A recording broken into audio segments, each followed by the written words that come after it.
आपला OTG plus grill आहे दादा. हा हे वरचा जे मायक्रोवेव्ह ग्रिल कन्व्हेक्शन आहे, हा फक्त OTG आणि ग्रिल आहे. याच्या कॅपॅसिटी लिटरमध्ये जास्त आहे आणि याच्यामध्ये तुम्ही जास्त क्वांटिटीला बनवू शकतात. हे फक्त ग्रिल आणि कन्व्हेक्शन आहे. याच्यामध्ये दादा हे जे पहिला जे ऑप्शन आहे ग्रिल, पहिला ऑप्शन जे आहे डिग्री, हे डिग्री हे 50, 75, 100, 150 हे तुम्ही जितकं डिग्री वाढवणार तितका फटकन कुठलाही वस्तू लवकर करू शकतात. हे याच्यामध्ये मॅक्झिमम 225 वर आहे, म्हणजे 250 पर्यंत येतो. 25-25चा डिफरन्स आहे. याच्यानंतर दादा हे जे आहे या डिग्री मी मॅक्झिमम कमी करून देतो. ओके, आता हे जे आहे दादा याच्यामध्ये मोड्स दिलेले आहे. हे बघा, हे 0 पासून आहे. ओके, हे लाईट ऑन झाला. हे बघा, हे लाईट ऑन झाला, याला ऑफ केला की लाईट ऑफ होतो, हे ऑफ केला की लाईट ऑफ होतो. हे लाईट ऑन झाला पहिला. दुसरा म्हणजे कन्व्हेक्शन आला. हे दुसरा घेतला मी कन्व्हेक्शन.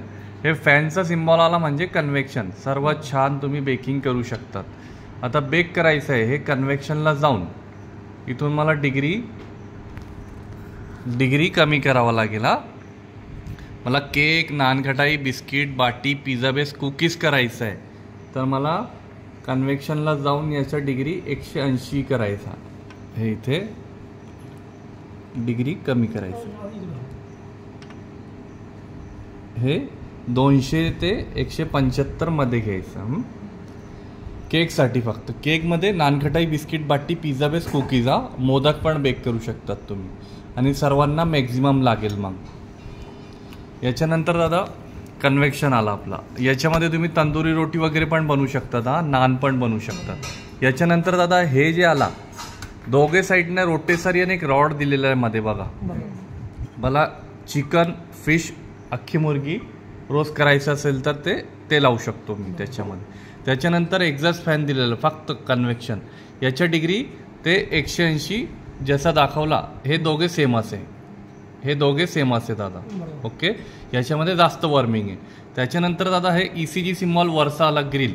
मला चिकन रोस्ट करायचं आहे, फिश रोस्ट करायचं आहे, पिझ्झा बनवायचा आहे, पनीर टिक्का, तरी वरच्या ग्रिल घ्यावा लागेल. हे इथे यावं लागेल मला.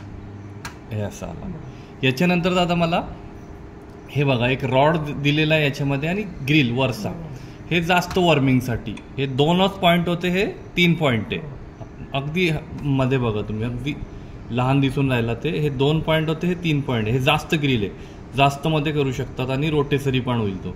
त्याच्यानंतर आता मी वरती गेला तर याच्यामध्ये एक्झॉस्ट फॅन पण दिलेला आहे. बघा, रोटेसरी रॉड पण दिलेला आहे फिरणारा.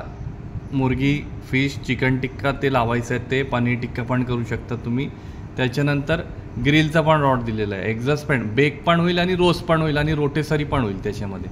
फक्त डिग्री मॅक्झिमम ठेवावा लागेल आणि इथे वेळ दिलेला आहे. आणि याच्यानंतर आता वरती गेला तर खालचा रॉड दिलेला आहे, रोटेसरी आणि एक्झॉस्ट फॅन. बघा, तर तुम्हाला त्याच्यामध्ये खालचा रोटेसरी आणि एक्झॉस्ट फॅन. मला पूर्ण अख्खी मुर्गी किंवा फिश फक्त वॉर्मिंग एअरवरती बेक करून खायचं आहे. बेक होणार ते पूर्ण स्मूथ, कडक लागणार नाही, क्रिस्पी लागणार नाही. ते बेकसाठी दिलेलं आहे. आणि इथे वेळ दिलेला आहे दादा. वेळ 5 मिनिट, 10 मिनिट. हे जसं जसं तुम्ही वेळ वाढवणार ना, ते तो ऑटोमॅटिक ऑफ होतो. ते यूज करू शकतात. हे असा पूर्ण हे तिघी फीचर याच्यामध्ये.